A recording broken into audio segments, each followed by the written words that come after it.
Ya, makasih Kak Vena. Shalom Pak Gem, Shalom Ibu Bapak semua. Selalu senang bisa kembali berada di tengah-tengah rekan-rekan sekalian. Saya bersyukur Sungai Yordan dari tahun lalu ya kalau nggak salah ya sampai tahun ini masih konsisten bikin PA. Gak banyak gereja rasanya yang bikin PA-nya konsisten. Kadang-kadang ada, kadang-kadang enggak. Tapi Sungai Yordan, wow ya, gokil nih, masih terus konsisten dan bahkan masih terus membahas tema-tema yang baru gitu ya. Kita ini ngabisin Yohanes ya, betul ya, kitab Yohanes. Dan terakhir saya bawain di sini Yohanes 9 dan sekarang diminta bawain Yohanes 19. Jadwal saya sebenarnya masih bulan depan, tapi Kak Trivena minta maju menggantikan yang tidak bisa. Jadi saya melakukan beberapa eksposisi terkait Yohanes pasal 19 dan saya menemukan beberapa mutiara yang rasanya perlu kita juga diskusikan dan kita lihat bersama-sama hasil dari temuan yang saya temukan hasil eksposisi dari Yohanes 19. Izinkan saya share screen dulu biar kita bisa sama-sama lihat slide-nya. Saya full screen. Apakah sudah full screen di layar rekan-rekan? Sudah Pak, enggak? Udah ya, oke, thank you. Di dalam Yohanes 19 kita akan menemukan beberapa potret yang cukup horor sebenarnya ya. Dari Yesus disiksa, kemudian dia ditampar gitu ya, disiksa, dikasih mahkota duri, lalu disalib, mati, lambungnya ditikam, kemudian juga dia sampai dikuburkan ya. Ini seperti narasi-narasi bukan triumfalistik. Triumfalistik itu apa ya? Narasi kemenangan, tapi ini seperti narasi-narasi kekalahan ya, seperti narasi-narasi Yesus kalah, Yesus mati, Yesus dikuburkan, dia ditikam, dia dipukulin. Ya, ini rasanya bacaan-bacaan yang nggak enak buat dibaca sebenarnya ya.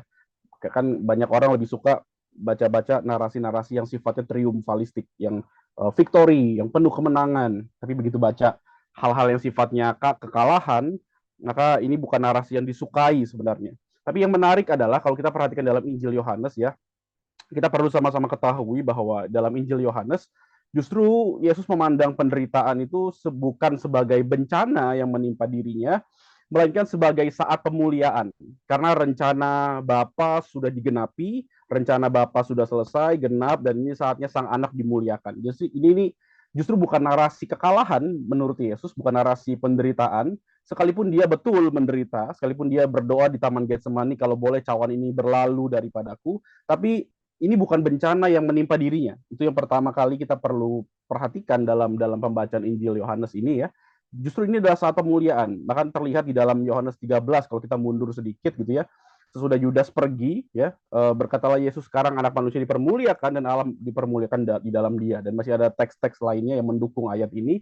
Karena di dalam penderitaan Yesus di kayu salib justru ini adalah saat pemuliaan, saat ditinggikan, saat uh, penggenapan rencana Bapa yang penuh kemenangan akan keselamatan itu terjadi di sini ya. Jadi bukan bencana justru yang dilihat Yesus, tapi justru di saat pemuliaan ya. The glorification of sacrifice gitu ya.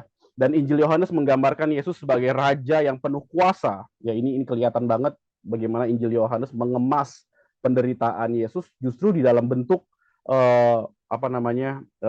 gambaran ya, image tentang the kingship, tentang kerajaannya Yesus ya. Yesus sebagai raja yang penuh kuasa, kemuliaan, bahkan penguburannya dilakukan sebagaimana penguburan seorang raja. Kalau Anda perhatikan dalam Yohanes 19 ayat 39, kita loncat sedikit ke ayat 39, ketika Nikodemus, seorang Yahudi, seorang pemimpin Yahudi datang gitu ya, bahkan dia membawa campuran minyak mur, minyak gaharu, ya, kemudian juga ada rempah-rempah di sana. Ini kan syarat seperti penguburan seorang raja gitu ya. Jadi kita perlu lihat bahwa sekalipun Yohanes pasal 19 bukanlah cerita yang bersifat victory, triumfalistik gitu ya, penuh dengan kemenangan, glorification, tapi justru di mata Yesus sendiri, Injil Yohanes menunjukkan bahwa ini bukannya bencana, ini bukan narasi kekalahan, tapi ini narasi pemuliaan. Ya, ini saat rencana Bapa digenapi, bahkan Yesus dilihat sebagai seorang raja, dikuburnya pun seperti seorang raja. Ini yang mau diperlihatkan oleh Injil Yohanes bagi sidang pembacanya ya. Maka dari titik berangkat ini kita menemukan beberapa hal menarik sebenarnya. Ada beberapa potret yang bisa kita cermati bersama-sama. Yang pertama kalau kita mulai dengan ayat 6 misalnya ya, ketika imam-imam kepala Dan penjaga-penjaga itu melihat dia, berteriaklah mereka, salibkan dia, salibkan dia. Justru si Pilatus ngomong sama mereka, ambil dia dan salibkan dia sebab aku tidak mendapati kesalahan apapun padanya.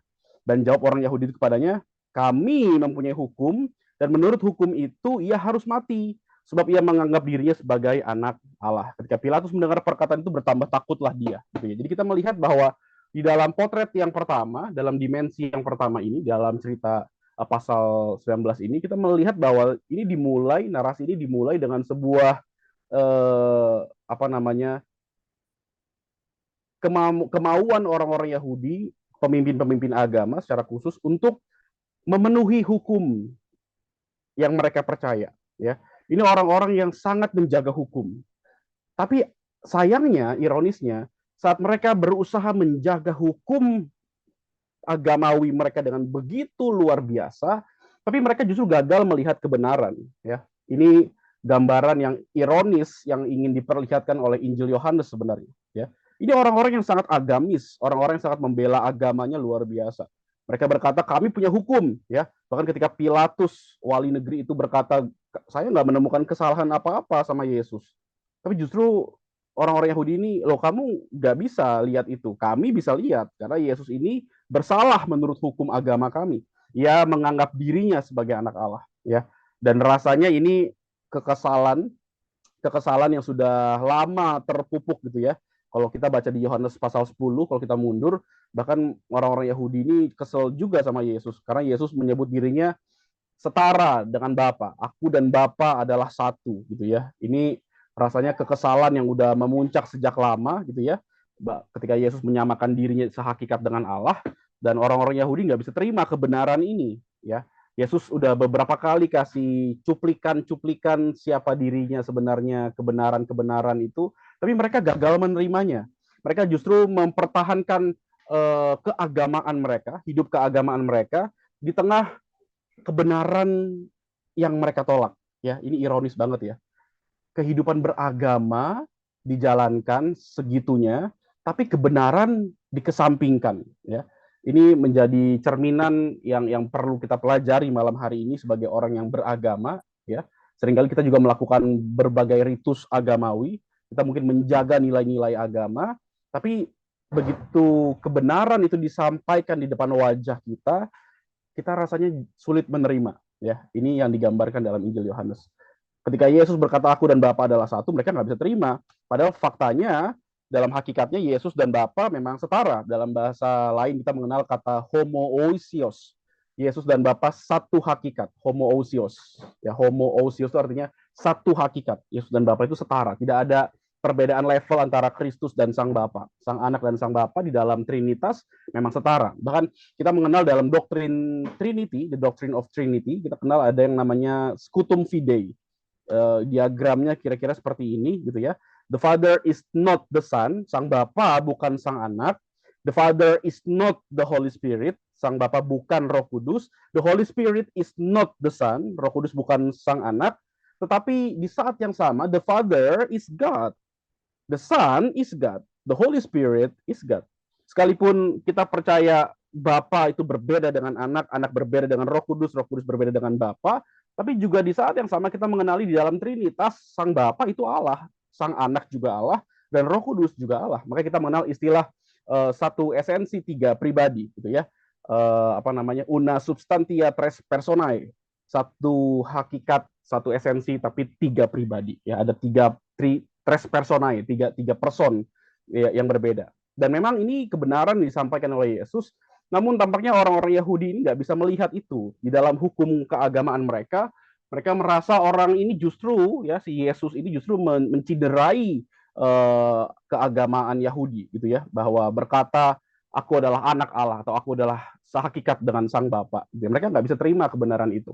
Ya. Dan ini juga muncul lagi nih di dalam ayat yang ke-31 ya.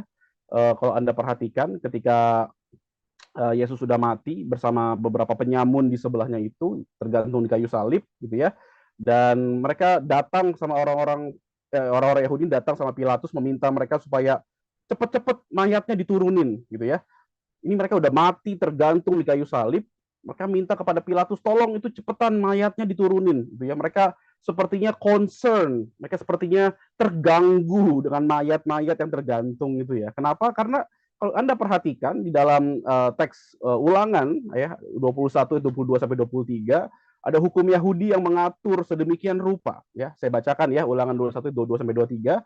Apabila seseorang berbuat dosa dan sepadan dengan hukuman mati, lalu ia dihukum mati, kemudian kau gantung dia pada sebuah tiang, maka janganlah mayatnya dibiarkan semalam-malaman pada tiang itu, tetapi haruslah engkau menguburkan dia pada hari itu juga. Sebab seorang yang digantung terkutuk oleh Allah, janganlah engkau menajiskan tanah yang diberikan Tuhan Allahmu kepadamu menjadi milik pusakamu. Jadi mereka sangat concern dengan mayat-mayat yang tergantung di kayu salib itu, gitu ya, termasuk Yesus di sana. Makanya mereka pengen cepet-cepet, tolong dong ini diturunin segera, gitu ya, jangan lama-lama karena tanah menjadi najis, gitu ya. Ini orang yang sangat menjaga hukum, ya. Lihat ya, lagi-lagi kita menemukan di sini bagaimana Injil Yohanes menunjukkan kepada sidang pembacanya, termasuk kita semua hari ini, bahwa ini orang-orang Yahudi, orang-orang yang sangat agamis gitu ya, sangat memegang teguh keagamaan mereka. Mereka sangat memegang teguh hukum-hukum Musa, ya. Para pemimpin agama berusaha gitu ya, menjaga hukum Musa, ya, hukum Yahudi itu, hukum keagamaan mereka, tetapi Mesias malah dibunuh. Ini ironis sekali. Di satu sisi mereka menjaga hukum Musa, hukum keagamaan Yahudi segitu ketatnya, bahkan mereka sangat concern untuk menurunkan mayat-mayat yang tergantung di kayu salib itu. Tapi di saat yang sama mereka membunuh sang Mesias yang dijanjikan itu. Ya, ini gimana coba cara pikirnya? Ini gimana? How come? Ya, ini menjadi sebuah paradoxal thinking gitu ya. Gimana kok bisa di saat yang sama dia sangat beragama, dia sangat menjaga hukum-hukum Musa, hukum agama, tapi juga di saat yang sama Mesias yang dijanjikan juga dibunuh, ya. Maka ini potret yang mencerminkan, mengajarkan kepada kita semua bahwa kewajiban agama ternyata seringkali hanya dipandang sebatas kemunafikan manusia. Kalimatnya bagus ya. Kewajiban agama hanya sebatas kemunafikan manusia. Maka ini menjadi pelajaran penting yang bisa kita lihat Ibu Bapak sekalian pada malam hari ini ya. Ini potret pertama kita bahwa seringkali kehidupan beragama, kewajiban beragama hanya sebatas kompensasi gitu ya. Saya beragama, saya menjaga hukum-hukum agama, saya menjaga nilai-nilai agama hanya sebatas agar apa gitu ya. Fokusnya, motifnya mungkin bukan kepada cinta Tuhan sungguh-sungguh, tidak mau menerima kebenaran-kebenaran yang lain gitu ya, tapi justru melihat saya itu menjaga agama, tapi juga saya munafik hidupnya. Ya, saya justru membunuh Mesias yang sebenarnya, yang sejati itu. Ini pelajaran yang bisa kita ambil malam hari ini ya. Kewajiban agama seringkali dipandang hanya sebatas kemunafikan manusia atau mungkin agenda politis tertentu. Ya, kita beragama tapi hanya sebatas mungkin agar apa ya, punya agenda-agenda politis gitu, agar saya diberkati kah, agar saya mungkin dilihat orang lain kah, agar saya macam-macam ya, you name it lah, teman-teman bisa sebutkan listnya satu persatu. Tapi ini yang mau dibahas oleh Injil Yohanes sebenarnya, menunjukkan keagamaan kita seringkali juga menunjukkan kemunafikan kita sebagai manusia. Ya, ini refleksi yang sangat baik saya pikir. Nah, kalau kita lanjutkan lagi ya, dalam ayat yang ke-9, ya, lalu ia masuk pula ke dalam gedung pengadilan dan berkata kepada Yesus, dari manakah asalmu? Tetapi Yesus tidak memberi jawab kepadanya. Ya, ini Yesus lagi diinterogasi sama Pilatus ya. Maka kata Pilatus kepadanya, tidakkah engkau mau bicara dengan aku? Tidakkah engkau tahu bahwa aku berkuasa? Kata Pilatus ya. Dia menunjukkan apa namanya, otoritasnya ya, kemampuan otoritatifnya. Tidakkah engkau tahu bahwa aku berkuasa untuk membebaskan engkau dan berkuasa juga untuk menyalibkan engkau, kata Pilatus. Tapi yang menarik di ayat 11 ketika Yesus menjawab seperti ini. Engkau tidak mempunyai kuasa apapun terhadap aku, jikalau kuasa itu tidak diberikan kepadamu dari atas. Ya, ini menarik ya. Ini menunjukkan kepada kita bahwa ternyata sekalipun kondisinya sulit, sekalipun mungkin kondisinya tertekan, penuh penderitaan, kondisinya mungkin messy, berantakan gitu ya. Tapi ternyata Allah itu adalah Allah yang tetap berdaulat gitu ya. Allah itu adalah Allah yang tidak pernah sekalipun menyerahkan kedaulatannya kepada siapapun ya. Sekalipun kondisinya Yesus lagi digebukin, lagi penuh penderitaan gitu ya. Ketika Pilatus menyombongkan dirinya, lu nggak tahu siapa gua. Gua ini loh yang bisa membebaskan lu. Gue punya kuasa, kata dia, untuk membebaskanmu ataupun menyalibkanmu, kata Pilatus. Tapi justru Yesus merespon ya.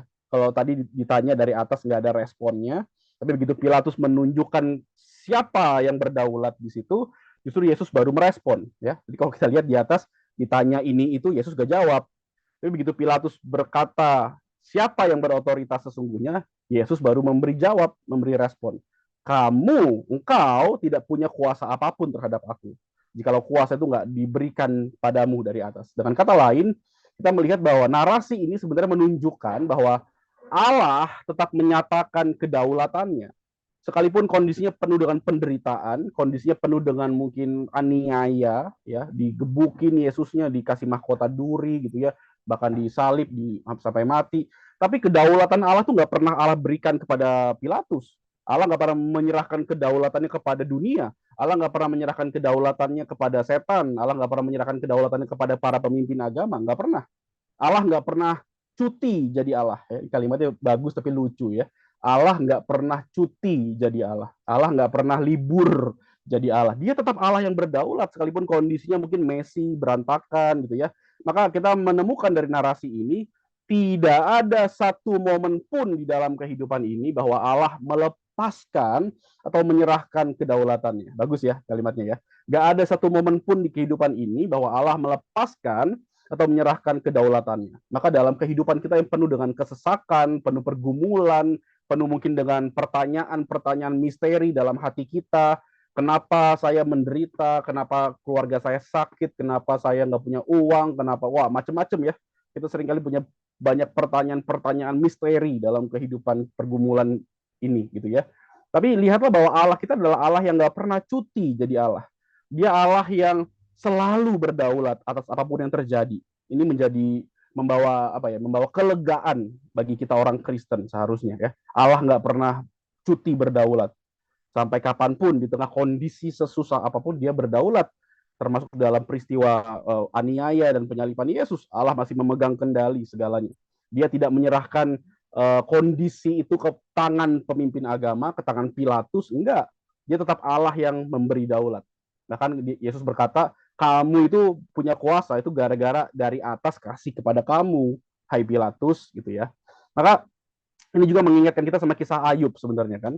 Kalau kita lihat ketika iblis berdialog dengan Tuhan, ketika iblis bertanya, Tuhan gimana nih, gitu ya, gue boleh nggak mencobai si Ayub, umat berimanmu yang itu, gitu ya. Maka firman Tuhan kepada iblis, nah segala yang dipunyainya ada dalam kuasamu, hanya janganlah engkau mengulurkan tanganmu terhadap dirinya. Kemudian pergilah iblis dari hadapan Tuhan. Ini diulang 2 kali bahkan di ayat yang kedua, pasal 2 ayat yang ke-6 ya. Maka firman Tuhan kepada iblis, nah ia dalam kuasamu, hanya sayangkan nyawanya. Ya, kita melihat bahwa sekalipun ada ruang bagi iblis untuk melakukan berbagai hal ke dalam kehidupan Ayub, tapi Allah itu nggak pernah lepaskan kedaulatan penuh ke tangan iblis. Nggak pernah. Allah nggak pernah cuti jadi Allah. Allah nggak pernah sungguh-sungguh 100% melepaskan kedaulatannya kepada iblis. Enggak. Allah tetap berkata kepada iblis, jangan ulur tanganmu terhadap dirinya, sayangkan nyawanya. Ya, sekalipun iblis punya ruang untuk melakukan berbagai hal, tapi lihatlah Allah tetap Allah yang berdaulat untuk bisa kontrol ini dan itu, gitu ya. Bahkan kalau kita lihat dari sisinya Ayub ya, ini kan sebenarnya hal yang sangat menyedihkan. Ayub itu mendapat penderitaan itu bukan setelah dia melakukan dosa loh. Ayub itu mendapat banyak penderitaan bukan karena dia bikin kesalahan, bukan. Seorang teolog bernama David Atkinson, dia bilang gini, penting diperhatikan bahwa Ayub itu baru saja mempersembahkan korban. Ya, dia baru saja mempersembahkan korban bakaran demi semua anak-anaknya. Itu berarti sama sekali nggak ada lagi dosa yang tersembunyi yang mencemari Ayub. Nggak ada. Maupun keluarganya, nggak ada. Wong baru kasih persembahan korban gitu ya. Mereka baru saja ditahirkan gitu ya. Ayub benar-benar saleh di hadapan Allah. Allah sendirilah yang mengatakan Ayub adalah orang saleh. Tidak ada suatu apapun yang mengganjal persekutuan antara Allah dan Ayub, juga antara Allah dan keluarga Ayub. Karena persembahan korban sudah dilayangkan, sudah diberikan. Korban bakaran telah dipersembahkan menurut David Atkinson, ya, seorang teolog yang sangat terkenal. Maka sebenarnya kalau ditanya kenapa, kalau kita dari sisi Ayub kita tanya Tuhan, why God, why?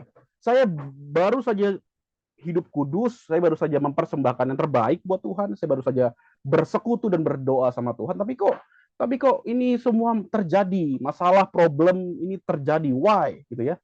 Maka kita bisa menemukan jawabannya adalah kedaulatan Allah. Ya, kita nggak punya jawaban lain yang bisa mendamaikan jiwa kita, nurani kita, batin kita, selain kita berkata itu kedaulatan Allah. Ya, lihat bagaimana ketika tadi iblis ada ruang untuk mencobai Ayub, tapi juga Allah pegang kendali. Hei, sayangkan nyawanya ya. Di satu sisi, di sisi lain kita menemukan dari sisi Ayub, justru dia baru saja mempersembahkan korban, tapi kok bisa semuanya terjadi? Kematian di ruang tamunya ada 10 peti mati, bayangkan ya. Kita ada salah satu seorang anggota keluarga meninggal aja, kita udah nangis kayak apa. Ayub itu di ruang tamunya 10 peti mati, itu anaknya semua ya. Tapi Ayub jadi orang yang berani berkata, ya Allah yang memberi, Allah yang mengambil ya.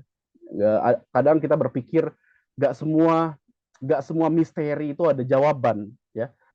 Memang kita harus berhenti pada satu titik berkata ya memang ini kedaulatan Allah ya. Akan ada satu masa di dalam kehidupan kita harus berani berhenti dan berkata ini memang kedaulatan Allah ya. Kalau kita sebagai umat dan dia sebagai Allah, maka tempatkanlah dia sebagai Allah yang berdaulat. Kan itu pesannya sebenarnya ya. Nah, Kak, Ibu Bapak sekalian, kita berpikir ulang sekarang bahwa Allah kita adalah Allah yang bisa dipercaya, Allah yang berdaulat, Allah yang nggak pernah cuti, Allah yang pegang kendali atas segala apapun. Ya, ada satu buku bagus karangan Pendeta Yohan Candawasa. Ya, buku ini boleh saya minta tolong Kak Trivena untuk bacakan kutipan buku ini. Judulnya Mendapatkanmu dalam Kehilanganku. Kak Trivena boleh tolong bantu bacakan.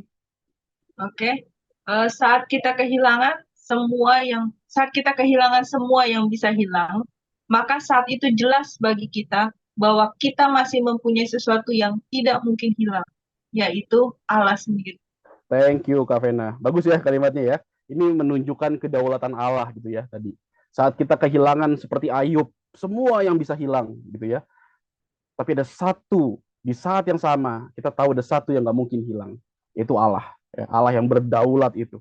Ya, ini makanya yang disampaikan dalam Injil Yohanes tadi, potret kedua yang kita baca adalah kita melihat sekalipun Pilatus penuh dengan otoritas, sekalipun Pilatus berkata, lu nggak tahu gue siapa, gue ini bisa membebaskan lu, bahkan gue bisa menyalibkan lu kalau gue mau. Tapi Yesus justru memberi jawab, memberi respon, kuasamu itu datangnya dari atas.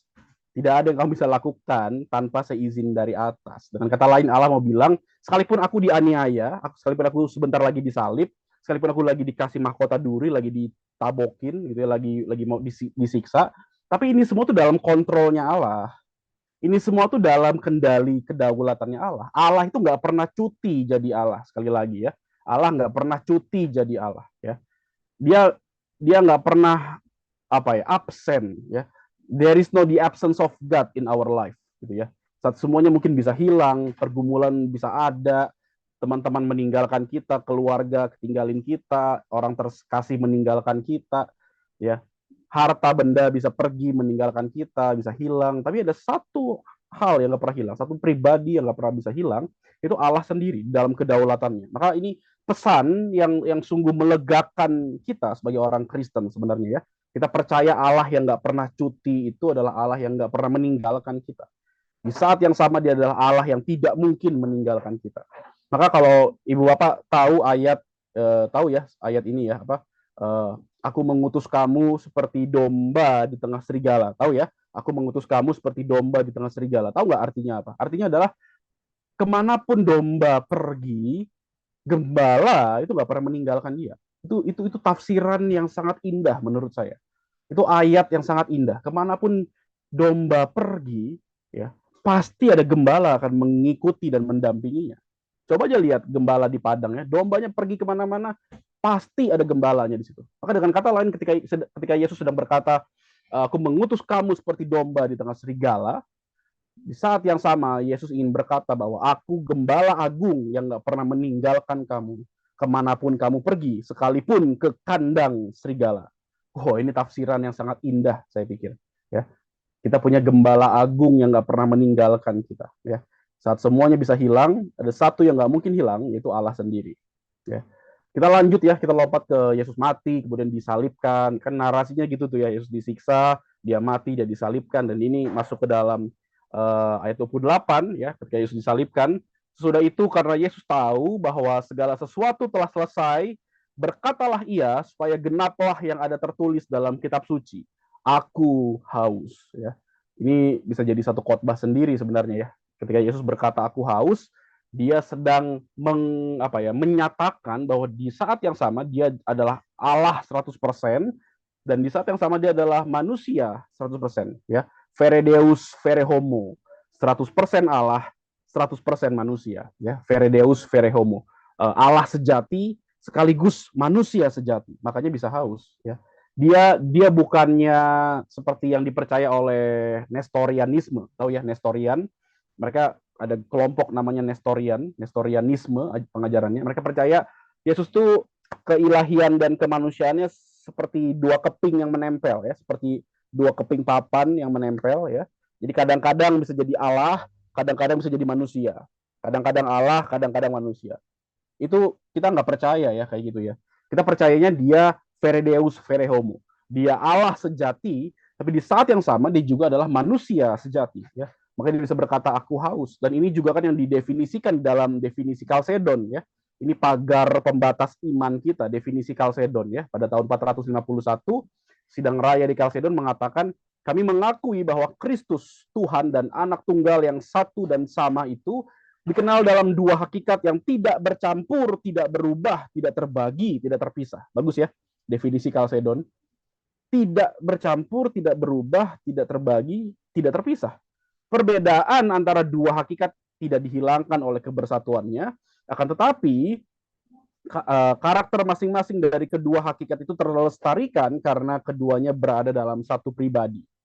Dengan kata lain, definisi Kalsedon, ya, sidang raya konsili Kalsedon pada tahun 451 yang menjadi pagar iman kristologi kita hari ini, ya, ingin mengatakan bahwa di dalam Kristus ada dua formulasi. Pertama positive formulation, ya, formulasi positif, yaitu Allah sejati dan manusia sejati.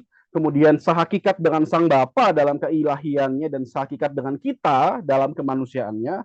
Tapi sekaligus ada negative formulation yang mengatakan bahwa hakikatnya tidak bercampur, tidak berubah, tidak terbagi, dan tidak terpisah. Dia bukan seperti yang dikatakan Nestorianisme tadi, kadang-kadang jadi Allah, kadang-kadang jadi manusia. Tidak. Dia 100% Allah dan 100% manusia. Dia memang Allah sejati dan sekaligus manusia sejati. Ya, kita kenal definisi Kalsedon ini sebagai pagar iman kristologi kita. Kita mungkin bisa berteologi beraneka ragam, tapi ada satu pagar yang nggak boleh keluar jalur gitu ya, tentang Allah Trinitas dan tentang ini hypostatic union of Christ ya, tentang siapa Kristus yang kita yakini itu. Dia adalah 100% Allah dan 100% manusia. Dua doktrin utama ini adalah pagar iman Kristen kita. Anda dan saya bisa disebut Kristen karena kita percaya dua doktrin utama ini ya. Allah Tritunggal, Allah Trinitas, dan juga ini hypostatic union of Christ ya. Kristus yang adalah Allah sejati dan sekaligus manusia sejati. Kita mungkin bisa beda-beda doktrinnya ya. Bisa satu gereja percaya bahasa roh, satu gereja nggak percaya bahasa roh, ya it's okay, itu doktrin minor gitu ya. Tapi kalau Anda dan saya lompat pagar, nggak percaya Trinitas dan nggak percaya hypostatic union of Christ gitu ya, Anda dan saya bukan lagi Kristen ya. Jadi ini definisi Kalsedon ini menjadi pagar bermain kita, pagar iman kita sebenarnya ya, yang dimana kita merefleksikan tentang siapa Yesus yang kita percayai, yang kita imani, yang kita sembah, yang kita rayakan dalam kehidupan sehari-hari kita ya. Dan ada satu puisi yang sangat baik dari seorang bapak gereja bernama Augustinus ya, Saint of Augustine, Santo Agustinus, judulnya Christus Paradox ya. Santo Agustinus, Kristus Paradox. Saya nggak terlalu jago baca puisi. Apakah ada di sini yang jago baca puisi? Ya, ada ibu bapak sekalian yang jago baca puisi? Ada? Nggak ada ya? Siapa nih yang jago baca puisi nih? Nggak ada ya?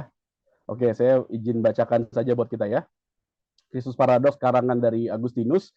Pencipta manusia menjadi manusia sehingga dia penguasa bintang-bintang mendapatkan makanan dari payudara. Bayangkan ya, penguasa bintang-bintang kok bisa mendapatkan air ASI, air susu ibu ya.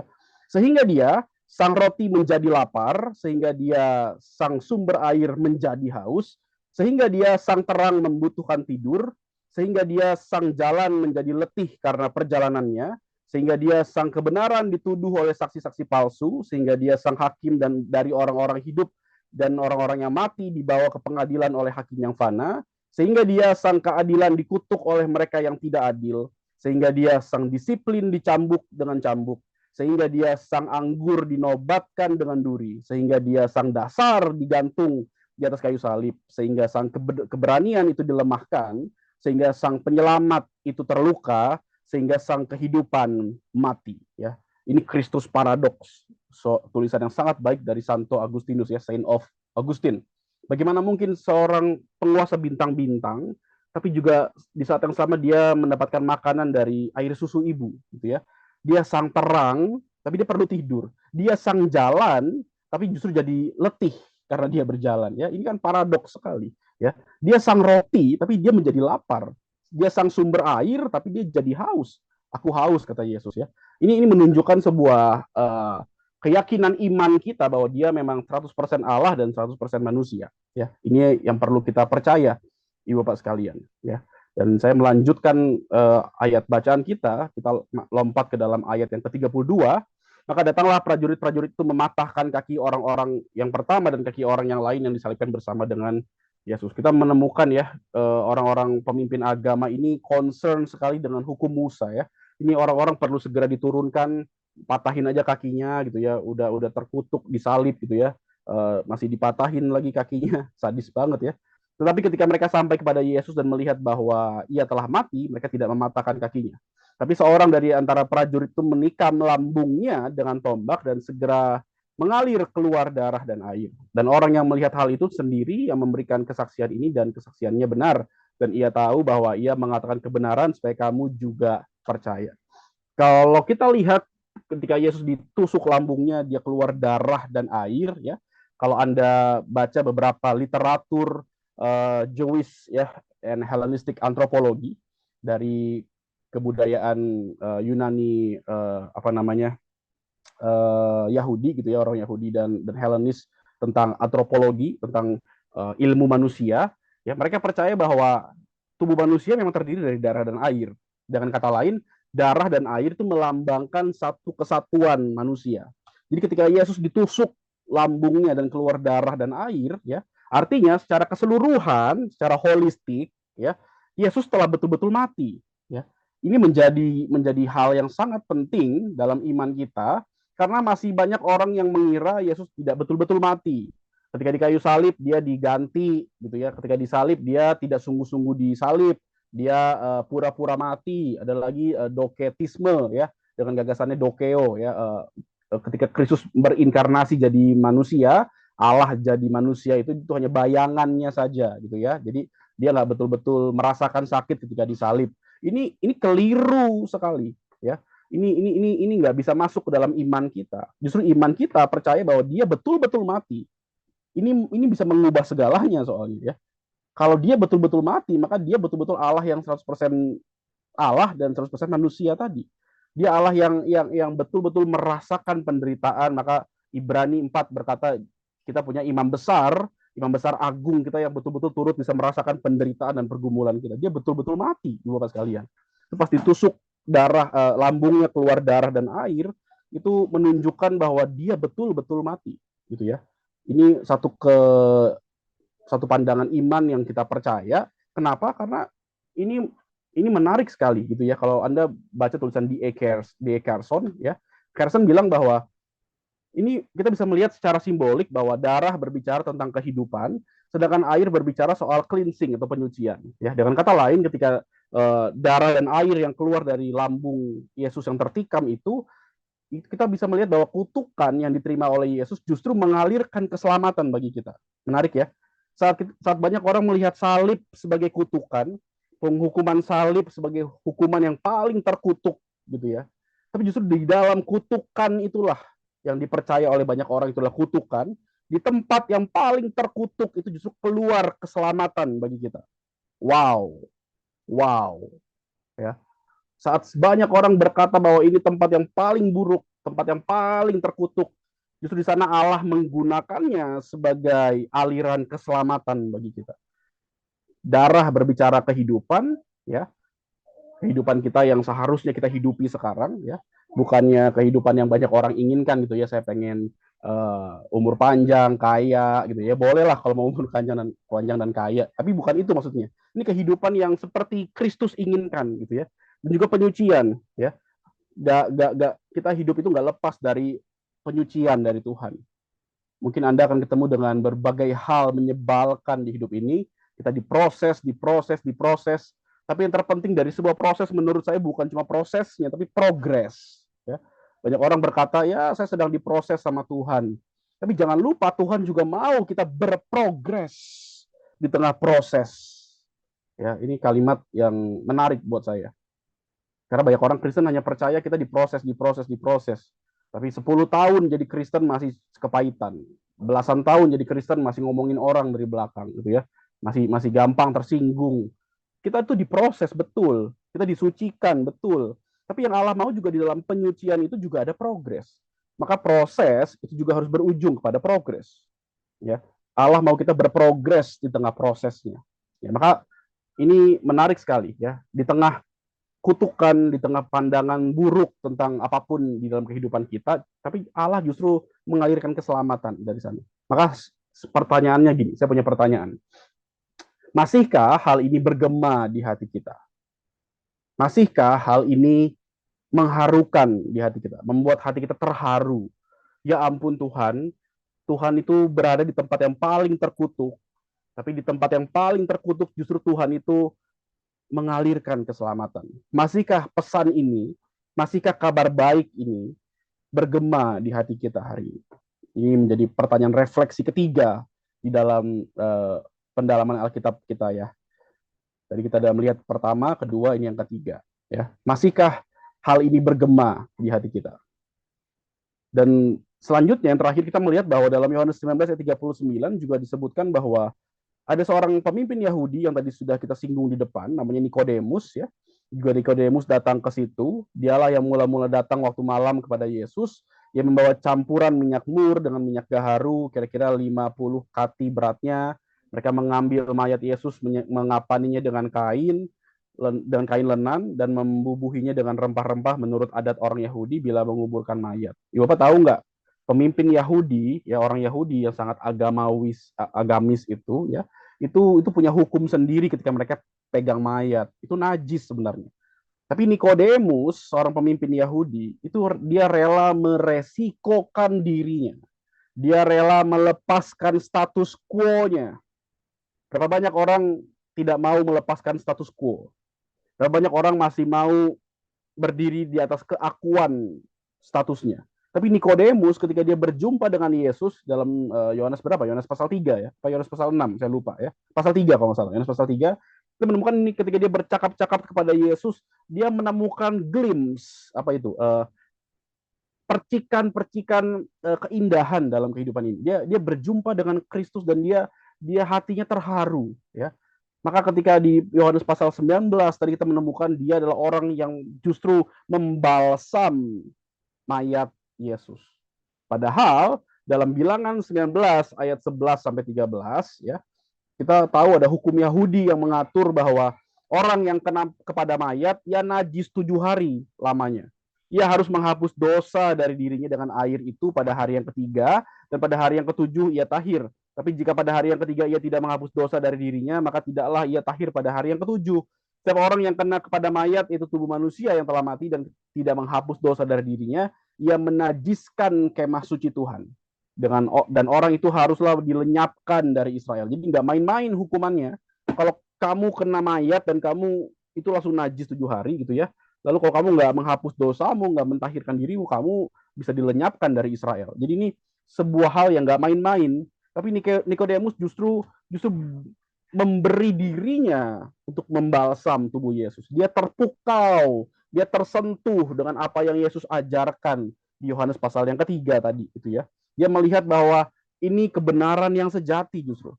Maka dia rela meninggalkan status quo-nya, dia rela meninggalkan keakuannya, Dia rela menanggalkan dan meresikokan dirinya sebagai pemimpin agama Yahudi untuk membalsam tubuh Yesus.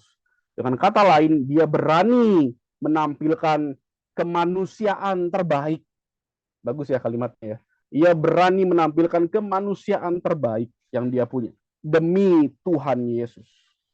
Maka kita bisa belajar, ada satu statement bagus dari dosen saya, Profesor Yowas Adi Prasetya, dia bilang, kita tuh orang Kristen harus belajar berani menampilkan the best of humanity, kemanusiaan terbaik yang kita punya di tengah the worst situation of life. Kita harusnya berani menampilkan kemanusiaan terbaik, the best of humanity, di tengah kondisi kehidupan yang paling buruk. Ketika Anda mungkin ingat peristiwa COVID-19, kita di zaman COVID semuanya lockdown, semuanya perlu APD, perlu alat kesehatan, alkes, perlu masker gitu ya. Ingat ya, perlu oksigen, tabung oksigen cari-cari susah, masker harganya luar biasa tinggi gitu ya. Menurut saya itu bukan the best of humanity. Ya. Kok bisa di tengah kehidupan yang lagi worst, lagi buruk-buruknya, pandemi di seluruh dunia, lockdown di mana-mana, kok ia tega jual masker harganya tinggi sekali. Menurut saya itu bukan the best of humanity, itu the worst of humanity. Maka orang Kristen seharusnya berani berbeda. Seperti Nikodemus tadi ketika dia berjumpa dengan Yesus, justru ketika Yesus mati, dia rela meninggalkan status quo-nya. Dia rela meresikokan dirinya dengan membalsam jenazah Yesus. Dia berani menampilkan the best of humanity, menampilkan kemanusiaan terbaik di tengah the worst situation of life. Ini panggilan Kristiani kita sebenarnya.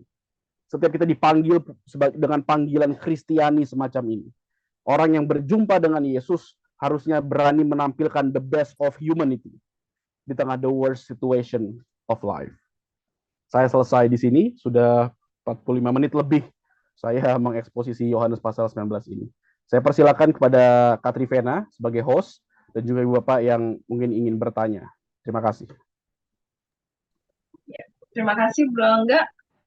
Sambil menunggu ya Bro Angga, menunggu ada yang bertanya. Ada yang menarik ini di Yohanes, kan kita tahu kalau di Injil-Injil yang lain kan ketika Yesus disalib itu sering sekali yang kita dengar adalah pengungkapan Eli Eli lama sabatani.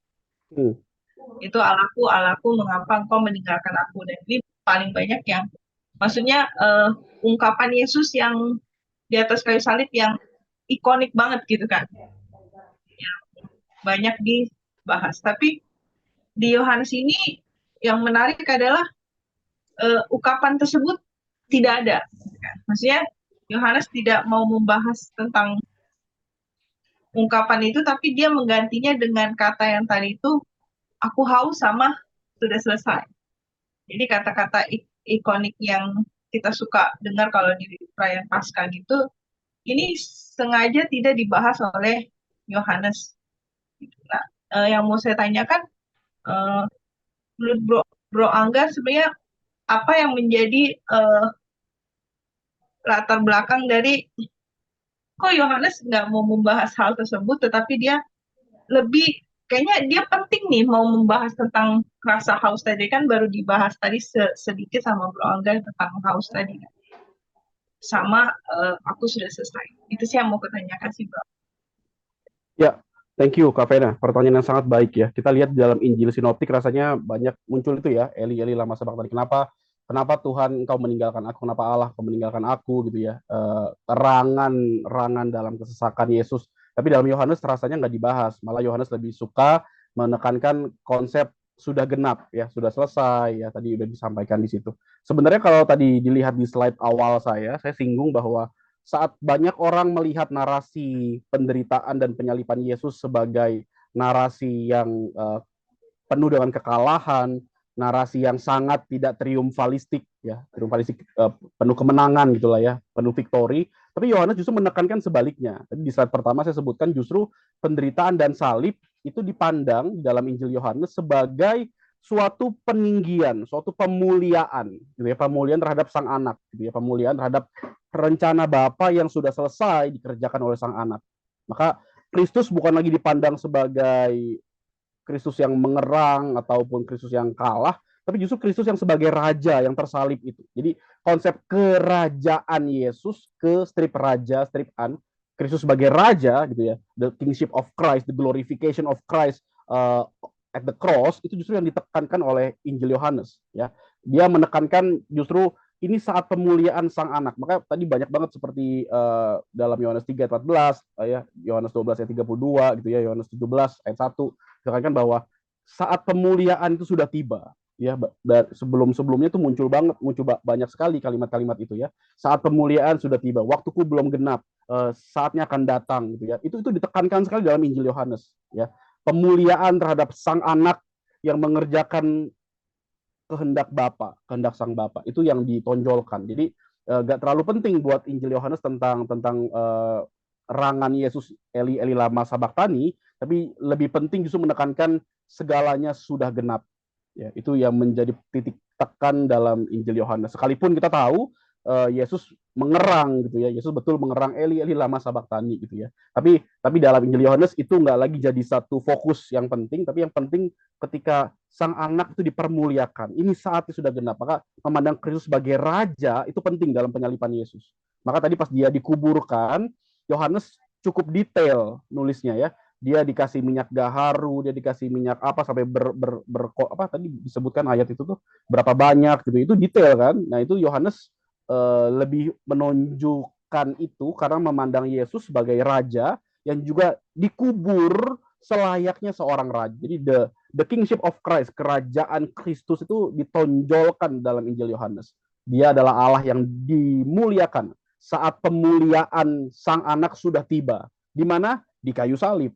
Dia sebagai raja yang disalib sebagai pemenuhan kehendak Bapa. Jadi justru saat orang lihat ini cerita yang horor, cerita yang penuh banyak kekalahan, justru bagi Injil Yohanes enggak, ini cerita yang justru menunjukkan kerajaan Kristus yang tersalib itu. Ini justru menunjukkan the glorification of cross gitu ya. Salib yang sangat mulia itu ditunjukkan di sini. Gitu, Kak Vena kira-kira. Ya, terima kasih Bro Angga. Ya. Oke, saya masih tertarik dan juga penasaran lah. Sekalipun saya juga sudah mendapatkan dari beberapa sumber tentang salib ya. Kenapakah Yesus harus disalib? Padahal di sini kan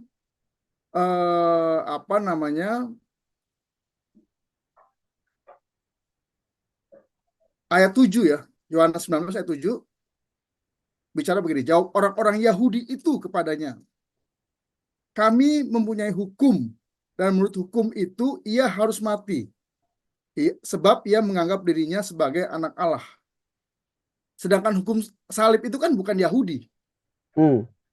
Nah, terus kenapa justru orang Yahudi berteriak-teriak kepada Pilatus ya untuk salibkan dia. Jadi kan ada satu yang tidak sinkron ya. Sedangkan hukum Yahudi kan rajam paling atau digantung ya. Iya. Tapi kenapa mereka justru meminta Yesus untuk disalib? Padahal itu bukan hukum Yahudi.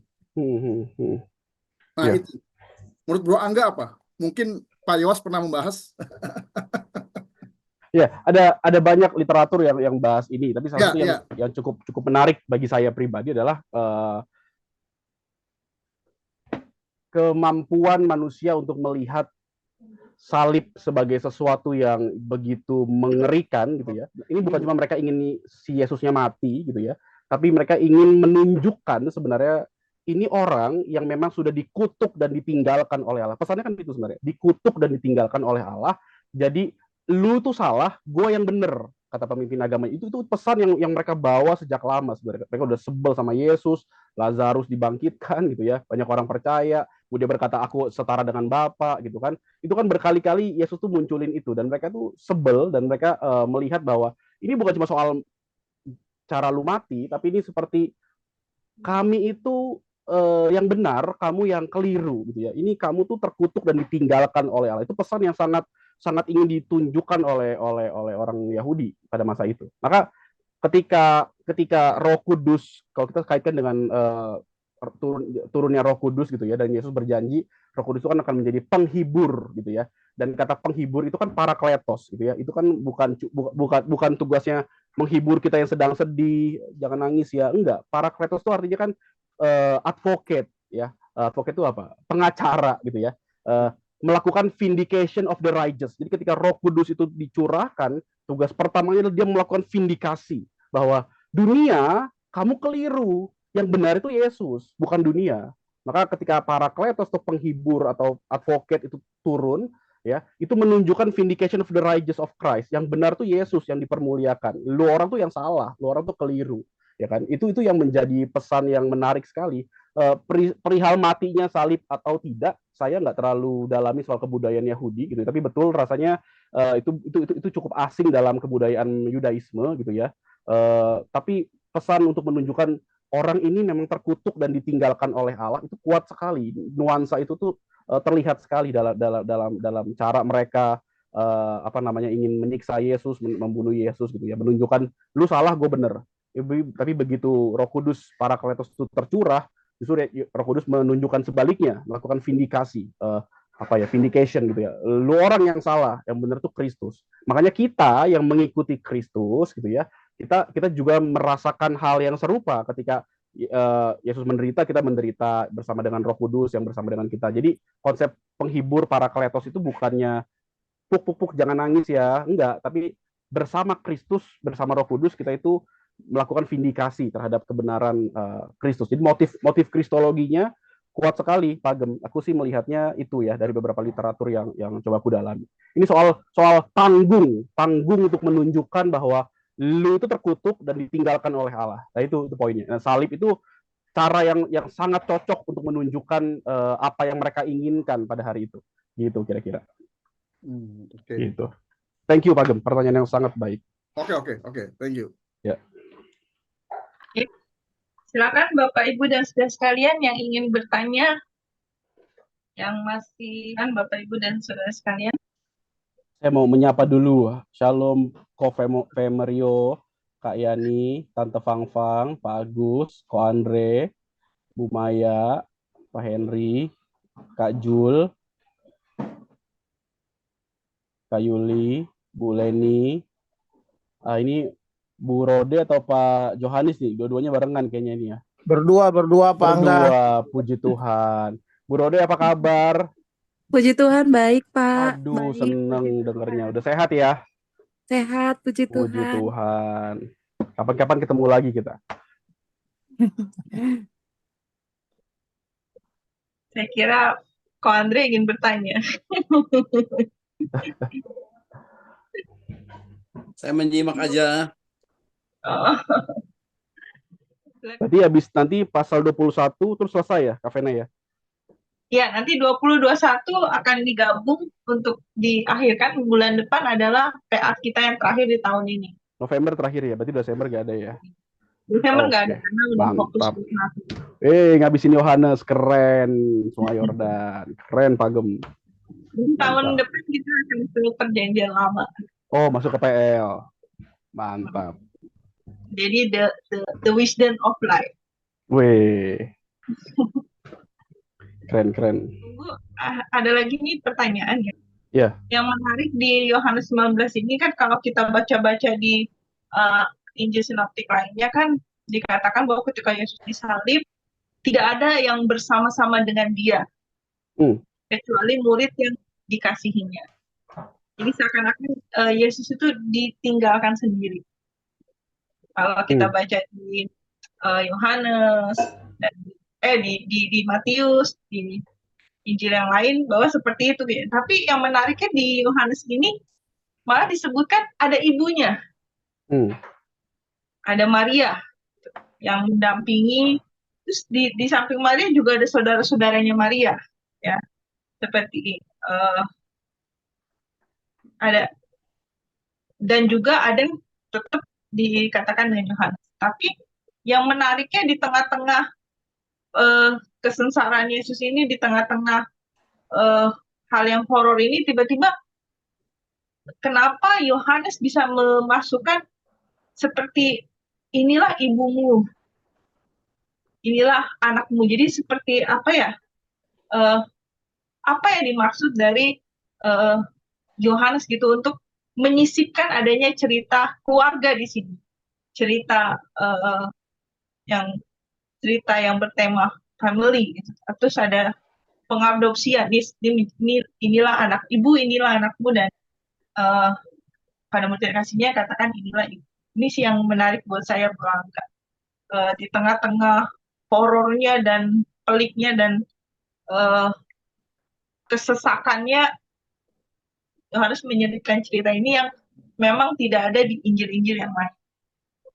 Itu, Bro. Oke, thank you Kak Vena pertanyaannya. Saya pernah baca satu tulisan yang sangat bagus dari dosen Perjanjian Baru saya di STT Jakarta. Dia tulis buku tentang pengantar Perjanjian Baru, ya. Profesor Samuel Benyamin Hak, ya, Profesor Sam, kita panggil Prof Sam.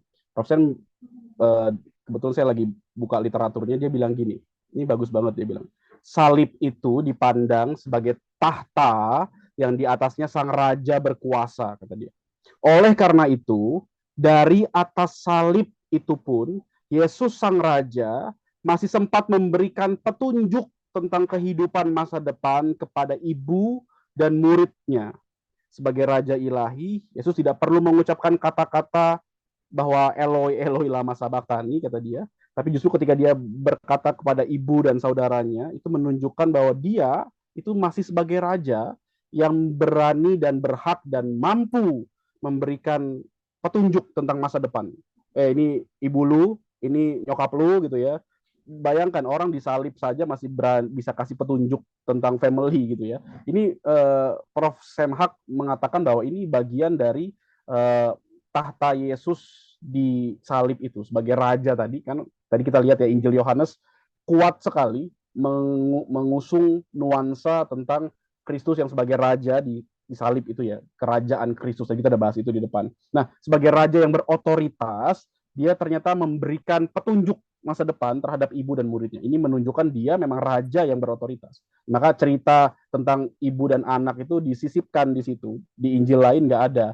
Karena cuma Injil Yohanes yang mengusung konsep Yesus sebagai raja yang disalib. Ya, salib itu jadi tahtanya Kristus. Ya, maka sembari disalib pun dia masih berotoritas memberikan petunjuk masa depan, ya, karena raja, gitu ya, raja berotoritas memberikan petunjuk masa depan. Jadi lagi-lagi masih soal nuansa tentang Kristus sebagai raja, ya, maka ada sisipan cerita demikian, ya, motifnya sih seperti itu menurut Profesor Sam Hak, gitu. Thank you, Bro Angga. Ya, Bapak. Halo Bro Angga. Halo, shalom, shalom. Ya, shalom Bro Angga. Lama ya tak jumpa. Pak Herman, kapan nih kita shalom. Pelayanan lagi di jam 4 sore, iya Sungai Yordan? Masih ada ibadah jam 4 kah? Enggak ada. Nostalgia ini. Tadi omelin pagem loh. Saya muridnya Pak Herman loh, itu jam 4 sore itu diajarin banyak hal. Aku sekarang jadi muridnya Pak Angga nih ya. Enggak lah. Gimana Pak? Bro, mau nanya nih. Ya. Ya. Jadi gini.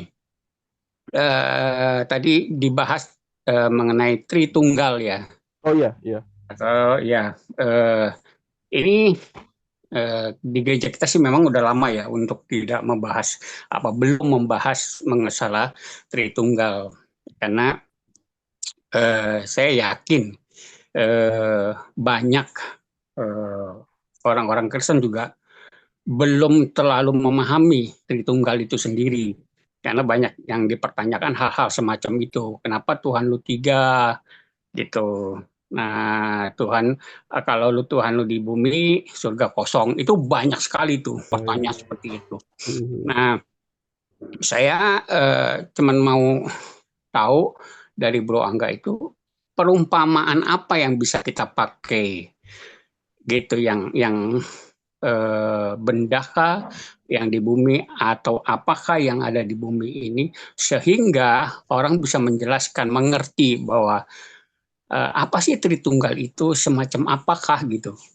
Nah, saya pernah dengar Ibu Heni, Pendeta Heni itu berbicara, dia memakai matahari Itu ada yang memakai matahari, ada yang memakai alat-alat apa. Nah, kalau menurut Bro Angga, apa yang harus kita ibaratnya samakan, atau alat apa yang harus kita bisa pakai, perumpamaan ya, ini untuk perumpamaan gitu, supaya mereka ya saudara-saudara kita ya, terutama juga orang-orang percaya tahu, oh ini loh seperti ini Tritunggal itu. Itu walaupun sebetulnya di firman juga ya jelas ya gitu maksudnya. Tapi ya ada beberapa orang sih memang yang belum gitu paham, apalagi Kristen awam. Thank you Bro Angga, itu aja. Ya, makasih Pak Herman. Pertanyaan yang sangat baik. Dan ini tentunya perlu sesi khusus gitu ya. Kita yang belajar teologi aja ini satu semester sendiri bahas ala Trinitas gitu ya. Tapi nggak apa-apa, saya berusaha untuk menyampaikan sesuatu yang menarik gitu ya. Yang pertama, saya ingin bilang bahwa ada satu statement yang sangat baik dari dosen pembimbing saya, Profesor Yowas Adi Prasetya. Dia bilang gini, dalam bahasa iman, kata misteri bukanlah hal yang harus diselesaikan, kata dia. Tetapi, kata dia, misteri adalah sebuah realitas yang nyata yang hanya bisa didekati dengan iman dan cinta kasih. Dan ketahuilah, sang misteri itu menyapa dan mendekati dan merengkuh kita. Jadi Allah itu kan penuh dengan misteri, termasuk Tritunggal yang tadi Pak Herman tanyakan gitu ya. Dan misteri itu sebenarnya bukan hal yang harus diselesaikan, tetapi sekalipun memang nggak harus bisa diselesaikan, tapi misteri itu bisa didekati. Ya, kita kalau kita bilang misteri itu misteri nggak bisa kita nggak bisa kita selesaikan, itu kita namanya menolak gitu ya. Tapi enggak, yang namanya misteri itu sekalipun ada faktor-faktor yang kita nggak bisa mengerti, nggak bisa kita selesaikan, namanya juga misteri gitu ya. Tapi misteri adalah sebuah realitas yang nyata, yang ternyata bisa didekati dengan iman dan cinta kasih. Ya, nah maka dari sini saya ingin mengatakan bahwa tidak ada satu perumpamaan pun yang bisa menjelaskan Allah Trinitas, nggak ada. Kalau kita berkata dia seperti apa matahari yang ada panasnya, ada intinya, ada ininya, atau ada lagi orang yang menjelaskan apa namanya, saya kadang di rumah jadi seorang papa, di gereja jadi pendeta, di apa namanya di rumah jadi papa, di gereja jadi pendeta, lalu di kantor jadi seorang apa pengerja misalnya atau apa, itu juga nggak bisa menjelaskan ya. Itu modalisme klasik gitu ya. Karena esensi dan hakikatnya jadinya berbeda. Ya, maka nggak ada satupun perumpamaan yang bisa menjelaskan tentang Trinitas, gitu ya. Satu-satunya hal yang paling mendekati, ya, ini hanya mendekati gitu ya. Kita bisa bilang satu esensi tiga pribadi, satu hakikat tiga pribadi. Penjelasan yang paling mentok yang bisa kita jelaskan adalah dia memang Allah yang satu hakikat tiga pribadi. Kalau orang berkata kalau Allahnya ke dunia, surganya kosong dong. Mereka nggak mengerti satu hakikat tiga pribadi berarti, gitu ya. Kita melihat bahwa ternyata Allah kita adalah Allah yang satu, monoteisme satu, ada satu Allah, gitu ya. Tapi dalam Kristen kita mengenal monoteisme yang trinitaris, satu Allah tapi tiga pribadi. Maka dalam bahasa Latin tadi una substantia tres personae, satu Allah tiga pribadi. Itu penjelasan yang paling bisa kita jelaskan gitu ya. Sisanya ya kita bisa jelaskan secara akademik dan sebagainya. Tapi kalau kita menggunakan pendekatan seperti perumpamaan, tidak ada satu perumpamaan pun yang bisa mewakili misteri Allah Trinitas. Itu menunjukkan betapa agungnya Allah kita. Nggak bisa dijelaskan gitu ya. Teman saya pernah bilang gini, coba kamu jelaskan sesuatu yang nggak bisa dijelaskan. Gimana caranya? Saya bilang. Ya kan, dia pernah bilang gini, coba jelaskan satu benda yang nggak ada warnanya, gitu ya. Otak kita, kepala kita, itu cuma bisa diisi sama kategori of mind. Gajah, ya kayak begitu bentuknya gajah, karena kita punya kategori gajah di kepala kita. Kita pernah lihat gajah. Helikopter, kita pernah lihat helikopter, ada baling-baling, kita tahu helikopter kayak begitu. Itu ada di kategori of mind, kategori kepala kita, kategori di alam pikir kita. Tapi Allah Tritunggal, kita nggak punya kategori di kepala kita tentang Allah Tritunggal. Makanya tadi Profesor Yowas, dosen saya bilang, ini misteri ilahi. Tapi, kan dia kasih koma dan tapi, itu bagusnya di situ ya. Sekalipun misteri yang nggak bisa dijelaskan oleh perumpamaan apapun, tapi dia bisa didekati dengan iman dan cinta kasih, gitu ya. Jadi kita nggak boleh jadi orang Kristen yang berkata Allah Tritunggal nggak bisa dijelaskan, lupakan, nggak boleh. Dia memang misteri yang tidak bisa dijelaskan. Tapi ini nggak boleh hilang tapinya. dia bisa didekati dengan iman dan cinta kasih. Gitu ya. Ini saya pikir ini penjelasan yang paling baik tentang Allah Tritunggal gitu ya. Satu hakikat, tiga pribadi. Ya. Kita nggak bisa menjelaskan hal yang kita nggak punya kategorinya di kepala kita. Coba jelaskan satu benda yang nggak ada warnanya, nggak bisa. Biru, nggak, bukan. Transparan akan ada warna di belakangnya yang mengikuti, nggak bisa. Kita nggak bisa menjelaskan sesuatu yang nggak ada di kategori di kepala kita. Dan Allah kita, Allah Tritunggal adalah Allah yang seperti itu. Ya. Tapi kita nggak percaya triteisme juga. Allah kita ada tiga, Bapa, Anak, Roh Kudus gitu ya. Kita nggak percaya konsep itu. Kita percaya monoteisme, satu Allah. Tapi monoteisme Kristen adalah monoteisme yang trinitaris, monoteisme yang percaya satu Allah dalam tiga pribadi. Gimana menjelaskannya? Kita nggak bisa punya penjelasannya. Kita bisa mendekatinya dengan iman dan cinta kasih, gitu ya. Dosen saya di STT Amanat Agung, Dr. Andreas Himawan, pernah tulis di sebuah papan tulis, bagus banget dia nulisnya. Tahu lambang ini tidak terhingga, tahu ya? Lambang tidak terhingga, tahu ya? Tidak terhingga, ditambah tidak terhingga, ditambah tidak terhingga, ada tiga tidak terhingganya ya. Saya ulang ya, tidak terhingga, ditambah tidak terhingga, ditambah tidak terhingga, ada tiga tuh, sama dengan tidak terhingga. Gitu ya. Dia memang tidak terhingga, gitu ya. Kita mau tulis 3 kali pun tidak terhingga, tambah tidak terhingga, tambah tidak terhingga, sama dengan ya tidak terhingga, gitu ya. Satu tidak terhingganya. Ya itu saya pikir coret-coretan yang lucu tapi juga bagus, menunjukkan kepada kita betapa terbatasnya kita untuk menjelaskan siapa Allah. Justru ya kalau menurut saya, kalau dia Allah dan bisa dijelaskan, maka dia bukan Allah, jangan-jangan ya. Kalau dia Allah tapi bisa dijelaskan 100%, jangan-jangan dia bukan Allah. Karena dia tidak bisa dijelaskan, makanya dia Allah, kan gitu ya. Itu kan silogisme kan. Kalau jika A maka B, kalau lapar ya makan, itu kan silogisme, ya kan. Kalau dia bisa dijelaskan, maka dia bukan yang agung, dia bukan Allah. Tapi kalau dia Allah, maka seharusnya dia tidak bisa dijelaskan. Tapi tadi kata Prof. Yowas bagus banget. Sekalipun dia tidak bisa dijelaskan, sekalipun dia misteri, tapi bisa didekati dengan iman dan cinta kasih. Ya, makanya kita yang studi teologi, kita belajar ini hampir 1 semester buat bahas ini sendiri. Kita bahas dari tulisan-tulisan bapak-bapak gereja, kita bahas dari kekayaan-kekayaan iman Kristen, penjelasan-penjelasan yang begitu kaya dan banyak, tapi semuanya tidak ada yang bisa memberikan satu perumpamaan pun. Ya, mau bilang matahari, ada panasnya, ada intinya, ada apanya lagi tuh, sinarnya. Tapi sinar itu berbeda dengan inti berbeda dengan panas. Nggak sama. Tapi tadi diagram yang saya tunjukkan, Scutum Fide, Bapa dan Anak berbeda, tapi Bapa adalah Allah, esensinya sama, dengan Anak juga Allah, esensinya sama. Jadi matahari nggak bisa menjelaskan Trinitas. Telur ada cangkangnya, ada apa, intinya, ada kuningnya, ada putihnya, gitu, ada albuminnya, juga nggak bisa. Apalagi tadi saya di kantor jadi pekerja, di rumah jadi ayah, di gereja jadi pendeta. Perannya 3 gitu ya. Tetap orangnya kan saya. Gitu kan. Ya, kenapa, Gem? Ya, saya juga berarti itu tadi kan. Iya kan? Jadi nggak ada satu perumpamaan pun yang bisa menjelaskan Allah Trinitas, gitu ya. Tapi kita bisa mendekati dengan iman dan cinta kasih. Lagi-lagi itu ya penjelasannya.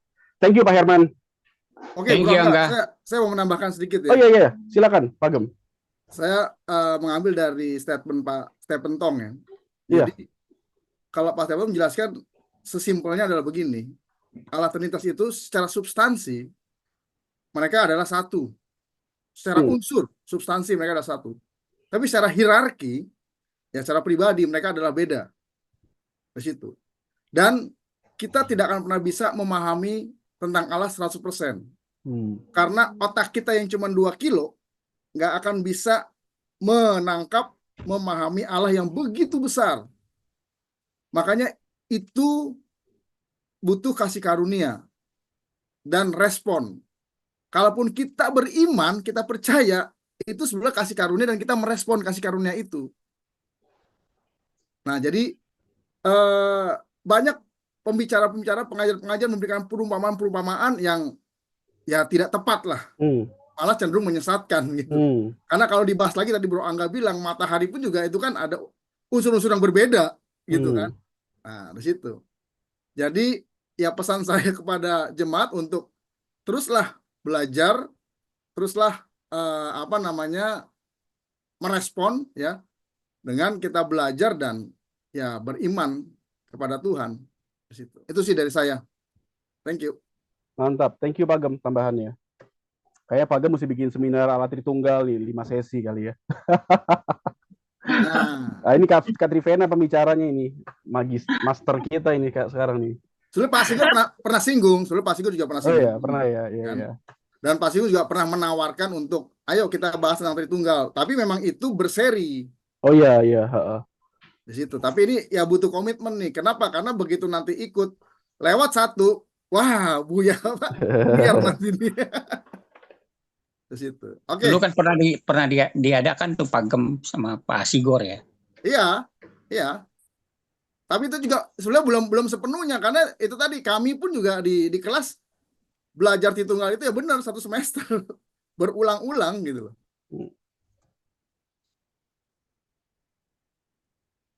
Oke. Lanjut. Tapi saya rasa ini adalah permasalahan sejak abad 18 ke sini.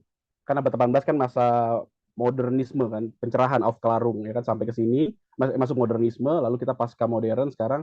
Sejak abad 18 segala hal itu kan berubah ya, bahwa kebenaran itu perlu bisa dijelaskan ya. Kalau tidak bisa dijelaskan itu bukan kebenaran kan gitu kan. Bangkitnya rasionalisme kan gitu, awal-awal 18 abad 20 seterusnya. Bagi orang zaman dulu gitu ya, itu nggak masalah gitu ya. Bagi kita orang modern, orang pasca modern ya, postmodern, ini masalah besar. Padahal kalau kita lihat ya dalam tulisan-tulisan orang zaman dulu seperti ada satu bapak gereja namanya Gregorius Nyssa gitu ya, judul bukunya Deity of the Sun ya. Dia tuh bilang bahwa gini, Allah Trinitas, Bapa, Anak, Roh Kudus itu percakapan setiap hari orang-orang di pasar, tempat pemandian umum dan lain sebagainya. Ini percakapan sehari-hari gitu ya. Dan mereka berfilsafat tentang Trinitas biasa aja gitu kan. Tapi kita yang sekarang orang-orang modern ya, sejak bawaan dari abad 18 kemari, kita percaya kebenaran itu perlu bisa dibuktikan, perlu ada validasi. Orang zaman dulu yang nggak harus ada validasi nggak apa-apa. Bahkan kita berkata kalau Trinitas itu betul, mana ayatnya? Padahal Anda dan saya tidak akan pernah menemukan kata Trinitas atau Tritunggal di Alkitab, nggak ada gitu ya. Lantas kalau nggak ada ayatnya terus kita nggak percaya kan, nggak gitu kan. Bahkan kata Alkitab pun nggak ada di Alkitab gitu ya, cuma ada di cover sampul depan buku Alkitab kita. Lantas apa kalau nggak ada ayatnya kita nggak percaya kan, nggak gitu ya. Ini permasalahan orang-orang modern, harus bisa dibuktikan ya. Makanya seringkali tuduhannya adalah mana ayatnya, mana ininya, tulisannya gitu ya, mana buktinya gitu kan. Padahal nggak semuanya bisa didekati secara ayatiah.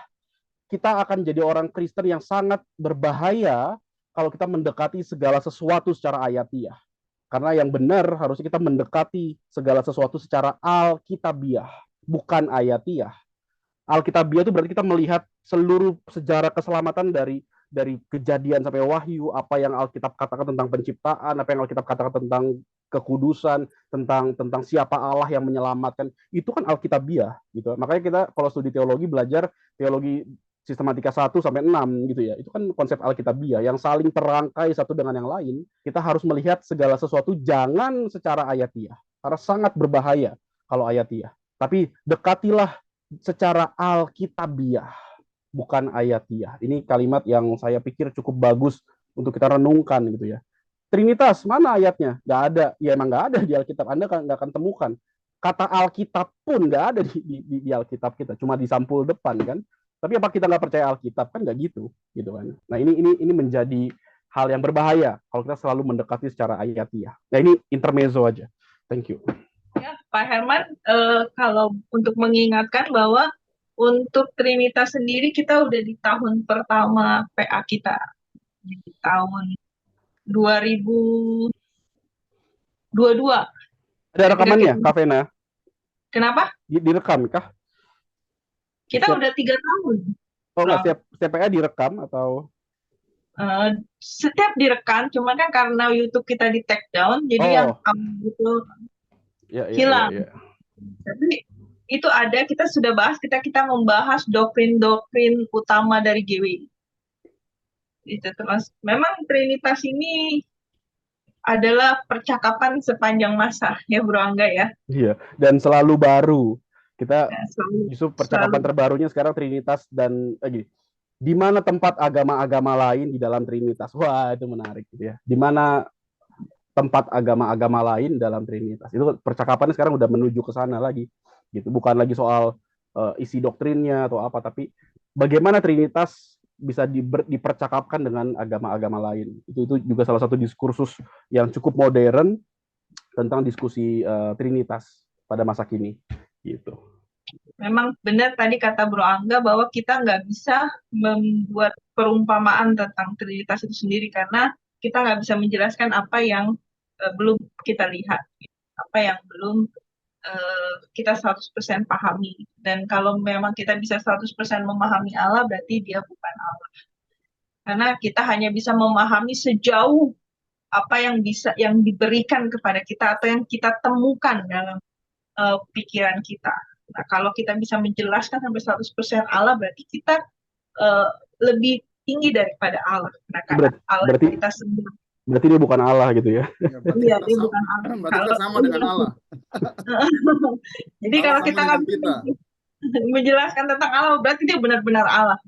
Karena kita sendiri pun masih perlu belajar untuk memahami lebih dekat sampai ada tulisan Paulus ya di Korintus katakan bahwa kita hanya mengenal dengan sampai yang samar-samar.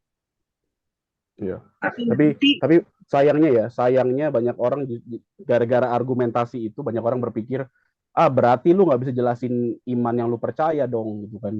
Makanya saya tadi suka sama Pak Yowas, dia bilang sekalipun misteri nggak bisa dijelaskan, tapi misteri itu bisa didekati dengan iman dan cinta kasih gitu ya. Ada satu bapak gereja namanya Anselmus, dia bilang faith seeking understanding, iman mencari pemahaman gitu ya. Seringkali kalau kita berpikir gue mau paham dulu baru gue percaya, kayaknya nggak bisa deh gitu ya. Tapi kita beriman dulu baru percaya, ya itu yang terjadi dalam iman Kristen kita, bukan ya kan? Faith seeking understanding, apa bahasa Latinnya? Fides quaerens intellectum, saya iman mencari pemahaman gitu. Itu bagus banget. Kalau saya mengutip mengutip Pak Frans Pantan.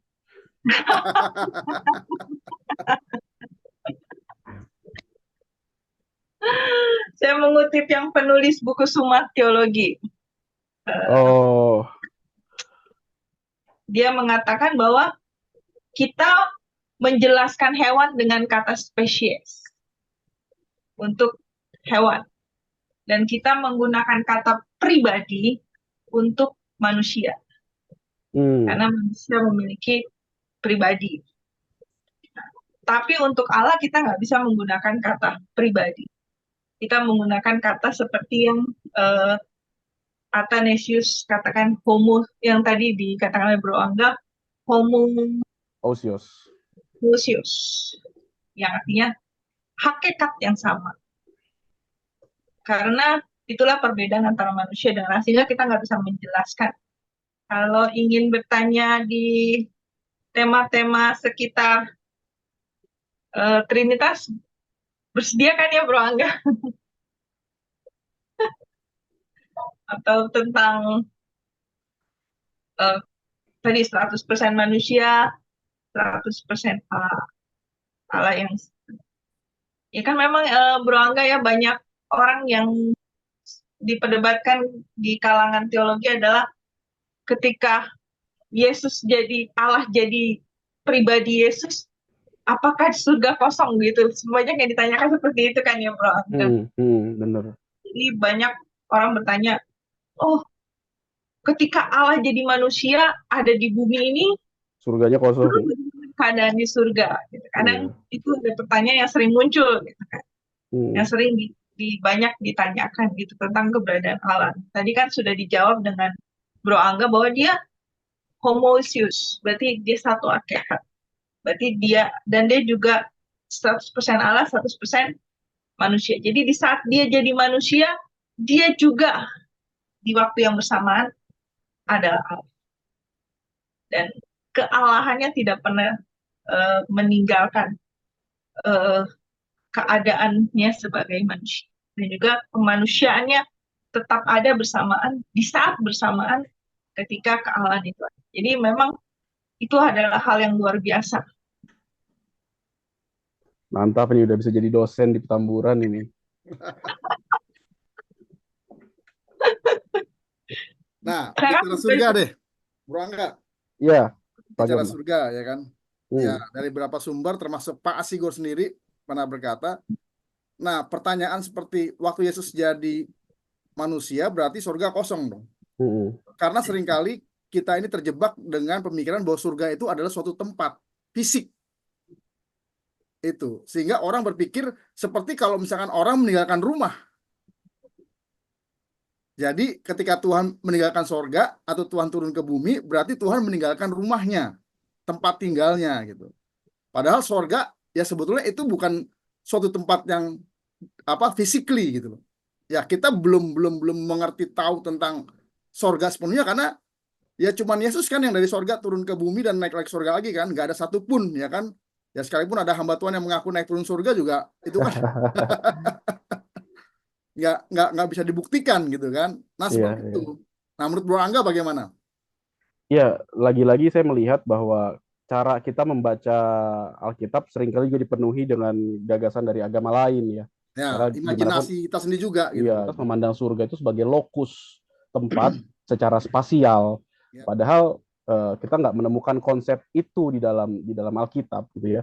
Alkitab selalu menggambarkan surga itu sebagai apa namanya kebersamaan dengan Allah gitu kan. Maka apakah ada tempat di sana secara spasial ya kita nggak tahu, benar kata Pak Agem. Tapi yang kita percaya dalam iman kita, surga itu seperti situasi, kondisi, relasi keterhubungan kita dengan Allah. Maka rumahnya nggak jadi penting lagi, sungainya bagus apa enggak nggak jadi penting lagi, lantainya emas atau berlian nggak lagi jadi hal yang penting, tapi bersama dengan Allah itu menjadi hal yang sangat esensial.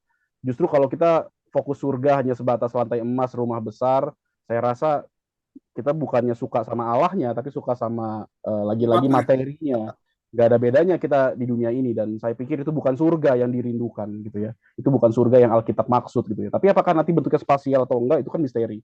Tapi lagi-lagi Alkitab secara Alkitabiah menunjukkan surga adalah kebersamaan kita dengan Allah Trinitas gitu kan. Kita dipanggil secara partisipatif untuk berbagian di dalam Allah Trinitas, relasi yang dalam, intim.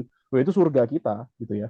Maka itu yang menjadi penekanan gitu ya. Kayak kalau saya suka lihat orang belum tentu nanti dia di surga sama saya rumahnya gedean dia gitu ya. Saya pikir itu pandangan yang sangat material ya. Material terus bukan surga yang Alkitab katakan gitu. Jadi yang kita percaya surga itu kebersamaan dengan Allah. Tempatnya nggak jadi penting. Apakah ada tempat atau enggak itu diskursus lain. Tapi nggak lagi jadi major discourse gitu ya. Itu jadi tempat spasial itu menjadi minor ketika kita memandang kebersamaan sama Tuhan jauh lebih penting dari sekedar lantai emas, rumah besar, sungai yang indah gitu ya. Kebersamaan dengan Tuhan yang paling penting. Tapi sekalipun itu yang kita pahami dan kita percaya, ada sedikit masalah pastoral tentunya ketika kita bicara soal misalnya ketika ada jemaat yang meninggal gitu ya. Kita kita nggak bisa menyampaikan hal yang barusan disampaikan kepada mereka gitu kan. Kita selalu menghiburnya rumahnya udah jadi di surga ya, dia udah ini secara pastoral menurut saya sah-sah saja dikatakan gitu ya, untuk menghibur mereka yang berduka, mereka yang terhilang gitu ya. Dia sudah direngku dalam kasih Allah, udah sama Tuhan, udah enak hidupnya di surga sana gitu kan. Lagi-lagi kan penyampaian kita pasti spasial, tempat gitu ya. Rumah sama Tuhan ya udah enak di sana, itu kan bahasa-bahasa spasial. Menurut saya secara pastoral ya sah-sah saja, nggak apa-apa. Itu kan bicara soal menyampaikan empati pastoral kita kepada mereka yang berduka. Tapi secara teologis kita memandang surga gitu ya sebatas yang penting itu bukan tempat spasial, tapi kebersamaan dengan Allah itu. Gitu. Tante Fang, bagaimana menjelaskan iman Kristen dalam sila ke-1 Pancasila? Sila ke-1 kan ketuhanan yang Maha Esa gitu ya. Allah yang esa, Allah yang satu itu Allah yang tadi kita bahas itu, Allah yang una substantia, Allah yang satu ya, mono. Tapi memang punya 3 personae, tres personae, ada 3 person ya. Di dalam diri Allah ada Allah Bapa, Anak dan Roh Kudus yang adalah Allah gitu ya. Mono, satu, hakikat tapi 3 person gitu kan. Dalam kaitan dengan sila pertama Pancasila ya itu kita bisa dekati sejauh monoteisme, Tapi monoteisme kita adalah monoteisme yang trinitaris. Allah yang menyapa kita di dalam pribadi Bapa, Anak, dan Roh Kudus itu. Kita percaya Tuhan yang esa, tapi trinitaris. Gitu Tante Fang. Thank you.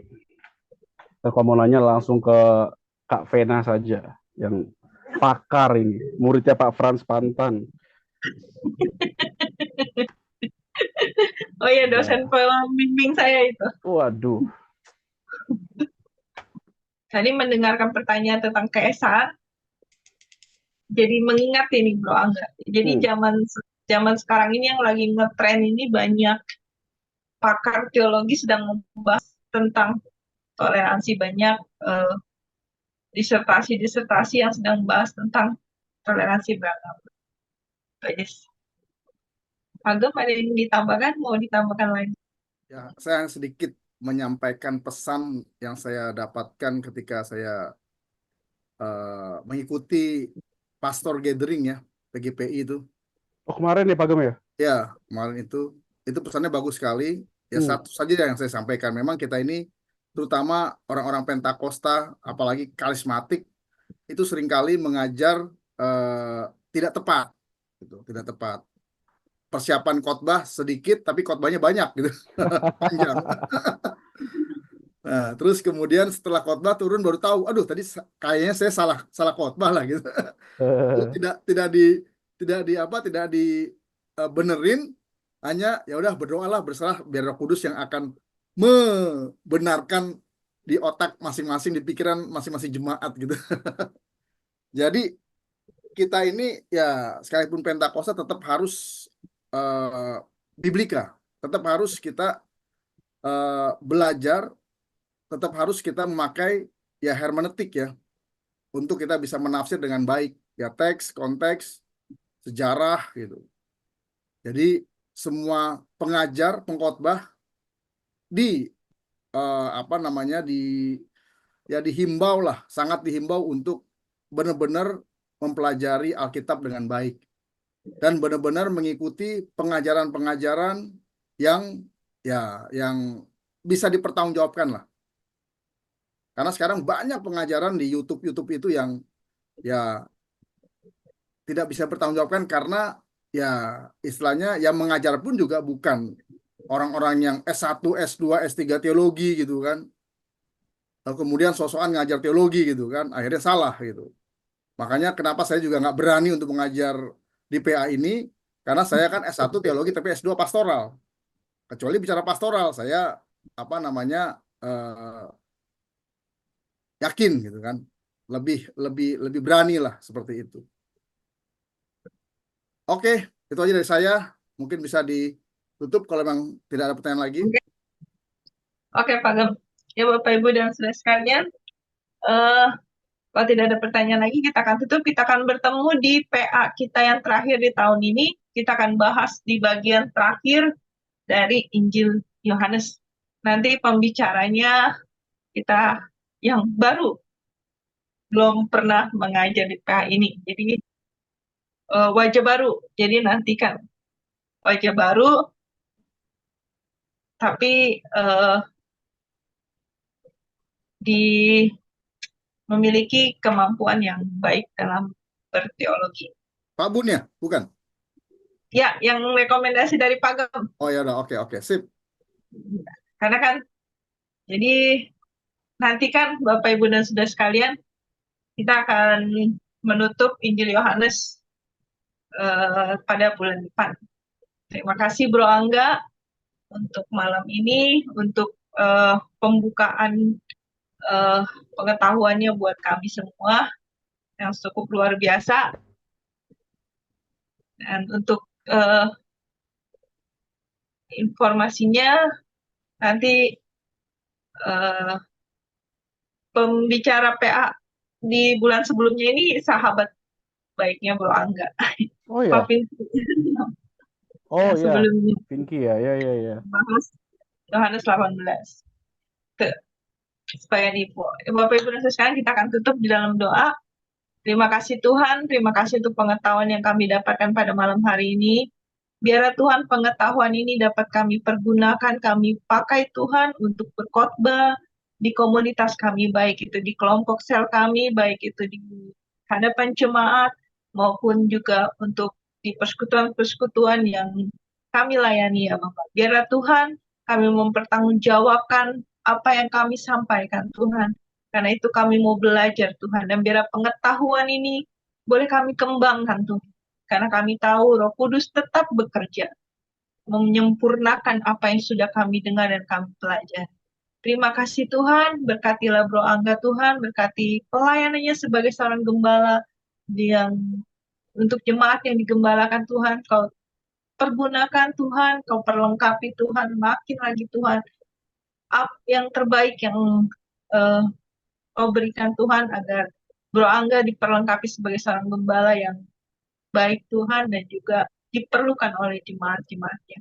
Kau cukupkan Tuhan apa yang diperlukan Tuhan dalam pelayanan di gereja tempat dia melayani. Tuhan juga Kau tambahkan lagi Tuhan di studinya Bapak dan juga ketika dia telah diberikan kesempatan sebagai dosen Tuhan di seminari Betel ya Bapak, Kau makin pergunakan dengan luar biasa untuk mengajar para hamba Tuhan yang mau diperlengkapi untuk melayani Engkau Tuhan. Terima kasih Tuhan, berkati semua jemaat yang mengikuti PA ini Tuhan, keluarganya Kau berkati, kesehatan Tuhan, juga usaha Kau berkati ya Bapak. Terima kasih Tuhan, kami sudah berdoa dan mengucap syukur dan menutup PA ini Tuhan di dalam nama Tuhan Yesus Kristus. Haleluya, amin.